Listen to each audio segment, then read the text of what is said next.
Olá, amigos, sejam bem-vindos a mais um vídeo do meu canal. Eu sou o Lucas Knipe e olha, eu vou dormir muito mais cedo do que eu imaginava. Eu com medo de uma batalha muito longa entre Sinner e Medvedev, Jannik Sinner vence por 3 sets a 1, um jogo de 2 horas e 40. Para você ter uma ideia, o jogo deles em Viena no passado, que era melhor de 3, teve quase 1 hora a mais, né? Foi acho que 3 horas e 20, uma coisa maluca dessas, entende? A gente já viu confrontos muito longos, na Wimbledon foi mais de 4 horas, o jogo foi muito mais parelho do que hoje, e foi um jogo bem bizarro nos 3 primeiros sets. No primeiro set, o Sinner muito bem, eu não acho que ele foi tão desequilibrado, mas aí a gente vai chegar no ponto do Medvedev que não tá sacando bem, e aí você tem um segundo set que é um monólogo do Medvedev no fundo de quadra, não sacando, mas no fundo de quadra ele se garantiu muito bem. Aí inverte para o terceiro set, o Sinner passa a atacar, o Medvedev passa a errar o backhand de uma maneira inacreditável, aí faz um 6-1. E aí o quarto set talvez é o mais normal que a gente tenha nesse confronto, né? Mas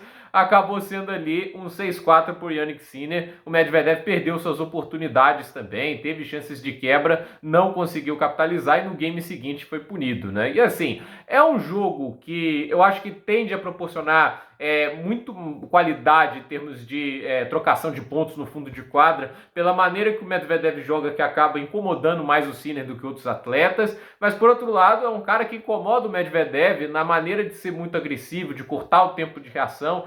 Medvedev não é um cara que gosta de um jogo de trocação tão rápida e alucinante quanto essas, né? Tipo, ele ainda mais alguém que consegue sustentar isso. Porque assim, quando alguém é rápido contra o Medvedev e tudo isso, aí ele vai aguentar umas pancadas, mas normalmente, quando ele vai trocando, ele chega a um ponto que o cara não consegue sustentar, né? Tipo, não é fácil fazer o que o Sinner faz.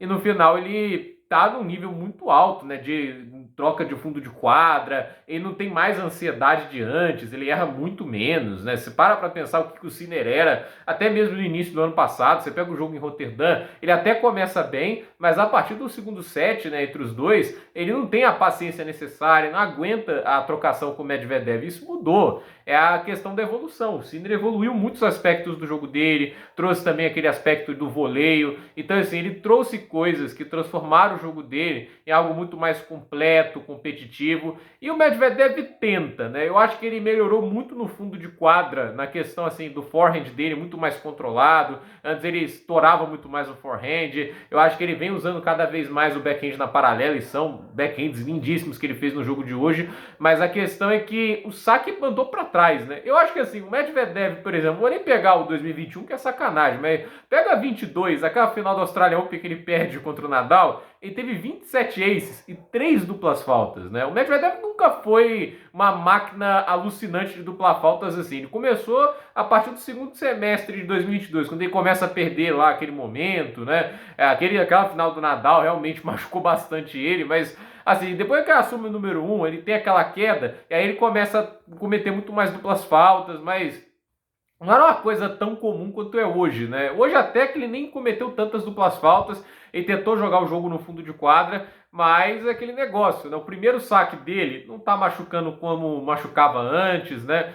E assim, no fundo de quadra ganhar do Sinner não é fácil. É um dos poucos que consegue sustentar. É um dos poucos que consegue ali complicar a vida do Sinner no fundo de quadra. O jogo foi muito duro, né? Apesar do placar bizarro, né? O quarto set foi duríssimo, o nível foi muito alto, né? E não foi fácil para o Sinner ganhar. Mas a questão é, o Danil, né, ele acabou hoje ele tentando coisas diferentes, o que é legal, né? Tipo, o segundo saque era devolvendo em cima da linha, tentando cortar o tempo de reação. Isso é bacana, você vê ele tentando explorar esse tipo de coisa, mas ainda falta um saque que não seja tão oscilante como ele tem aí, e é claro, o jogo de rede que não é lá aquelas maravilhas. Deu uma melhora, inclusive, vai se dizer isso que ele tá jogando melhor na rede, mas ainda é um problema e não é uma qualidade que ele vai poder explorar muito. Você vê que ele evita ir para a rede o máximo que pode, né? E o forehand do Medvedev, né? Eu acredito assim que para contra-atacar é uma arma muito boa. Hoje, acho que faltou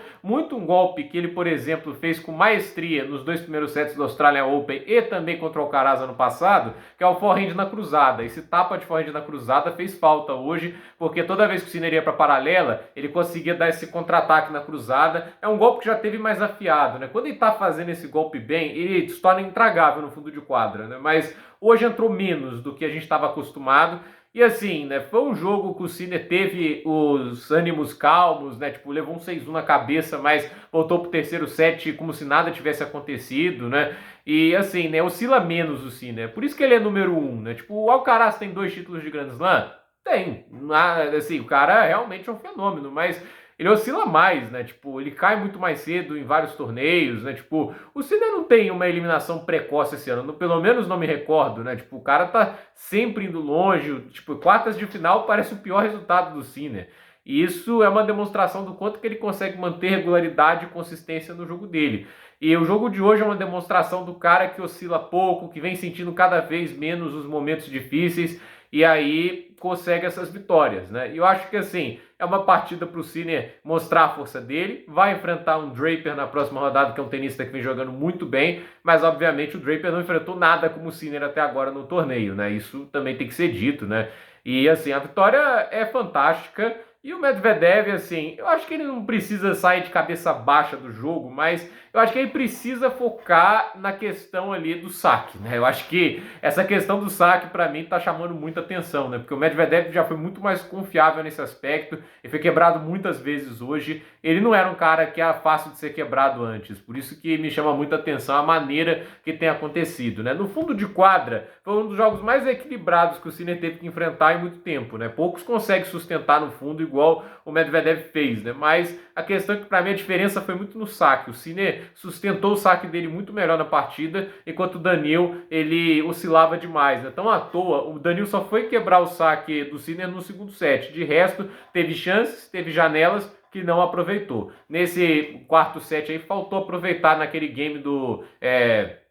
se não me engano, era do 3-2, né? Que o Sinner estava sacando 2-3, né? Ele teve os breakpoints, ele errou um voleio ali, teve outra hora ali que ele acabou errando um dos golpes no fundo de quadra. É aquele negócio, né? Tem que aproveitar oportunidades. No final, o Sinner aproveitou a dele e é um jogo muito bacana de se ver. Para mim, ainda é a melhor rivalidade que o tênis tem atualmente dessas novas, né? Convenhamos, né? Nadal e Djokovic é maravilhoso, mas Nadal tá geriátrico, Djokovic já tá meio de ressaca ainda do título olímpico, mas ainda assim bem acima do Nadal hoje em dia. Para mim, Sinner e Alcaraz é uma batalha de quem bate mais forte na bola e várias vezes vira um jogo muito mais errático do que é um jogo mais sólido, mais bem construído como a gente viu hoje, né? Então, eu sinceramente acho que essa é a rivalidade mais interessante que produz os melhores jogos. Hoje foi um jogo esquisito, né? 2 horas e 40, muito mais rápido do que eu imaginava, mas é aquele negócio. Teve qualidade, teve bons momentos e o italiano leva melhor, mostrando porque é o número 1. Então, gente, por esse vídeo é isso. Dúvida nos comentários, deixe seu like, se inscreva no canal, compartilhe esse vídeo e até o próximo vídeo.